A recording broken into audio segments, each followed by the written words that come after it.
Tantor Audio, a division of Recorded Books, presents The Arabs, A History by Eugene Rogan. Narrated by Perkins. Introduction. On February the 14th, Valentine's Day, 2005, a massive car bomb killed former Lebanese Prime Minister Rafik Hariri in central Beirut. Returning home from a session of Parliament, Hariri had followed a predictable route and was surrounded by a bustling motorcade that made him stand out in the city's notorious traffic. The one-ton bomb left an enormous crater where the waterfront road had been and sheared the facades off neighboring buildings. 21 people died with Hariri, politicians, bodyguards, and drivers, along with innocent bystanders. Even by Beiruti standards, this was a spectacular assassination. Hariri was the richest, most powerful man in Lebanon. He built his fortune as a contractor in Saudi Arabia and returned home at the end of his country's 15-year civil war, 1975 to 1990, to become the architect of Lebanon's post-war reconstruction. He entered politics and was named Prime Minister in 1992.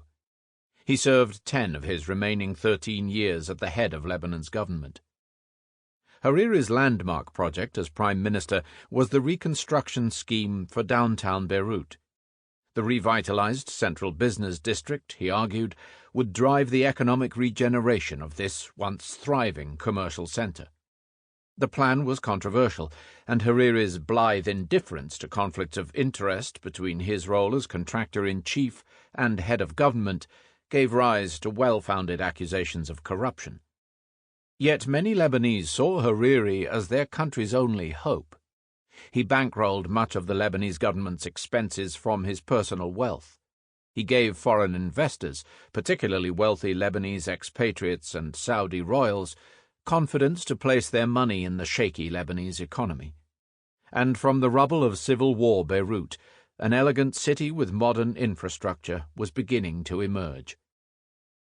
In October 2004, Hariri tendered his resignation as Prime Minister to protest Syria's interference in Lebanon's politics. It was a dangerous move for a man who had made his political career in partnership with Damascus. The Syrians had first entered Lebanon in 1976 as part of an Arab League force to intervene in the Lebanese civil war and had exercised a stranglehold on Lebanese politics ever since. Though the Syrian government claimed to be upholding political stability in its fragile neighboring state, many Lebanese chafed under what they saw as a Syrian occupation. The turning point for Hariri was when the Syrian government forced the Lebanese parliament to grant an unconstitutional 3-year extension to President Emil Lahoud's term. The Lebanese constitution allows for a single presidential term of 6 years. Everyone knew that Lahoud was Syria's man. Syrian President Bashar al-Assad allegedly threatened Hariri, saying, "Lahoud is me. If you want me out of Lebanon, I will break Lebanon." Hariri knew the risks, but decided to stand up to the Syrian pressures on this issue. He paid for that decision with his life. When Hariri was killed, his supporters took to the streets and pinned the blame squarely on the Syrians. The demonstrations grew larger and more assertive in the weeks following the assassination, culminating in a mass rally held in central Beirut 1 month after Hariri's assassination on March the 14th.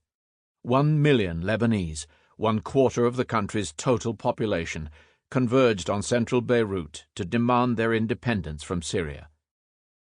The protests and demonstrations developed into a popular movement that came to be known in Lebanon as the Independence Intifada, and was dubbed the Cedar Revolution by the international media. It also gave rise to a political coalition united against Syria's presence in Lebanon that came to be known as the March the 14th Alliance.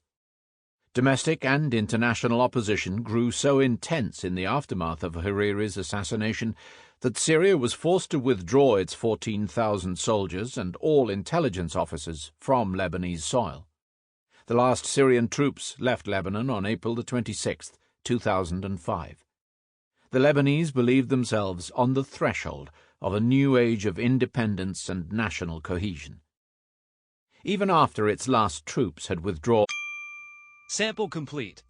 Ready to continue?